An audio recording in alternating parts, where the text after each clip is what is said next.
স্বামী বিবেকানন্দ আমেরিকায় গিয়েও গর্ব করে ছত্রপতি শিবাজী মহারাজের একটা গল্প বলতেন।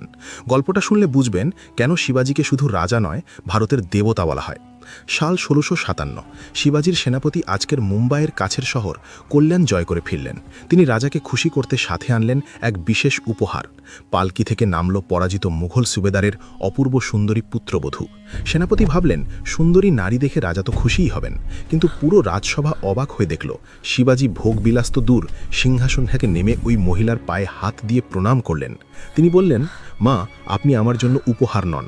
আমার মা জিজাবাই যদি আপনার মতো এত সুন্দর হতেন, তবে আমিও হয়তো দেখতে সুন্দর হতাম। ভাবুন, শত্রুর বাড়ির বউ যাকে তিনি দাসী বানাতে পারতেন, তাকে তিনি নিজের মায়ের আসনে বসালেন। তিনি সেনাপতিকে ধমক দিলেন এবং ওই মহিলাকে শাড়ি গয়না দিয়ে সসম্মানে তার স্বামীর কাছে ফেরত পাঠালেন। দেখিয়ে দিলেন, তলোয়ার দিয়ে যুদ্ধ জেতা যায়, কিন্তু চরিত্র দিয়ে মন। নারীর সম্মানে যিনি আপোষ করেননি, আজ সেই ছত্রপতি শিবাজী মহারাজের জন্মদিন।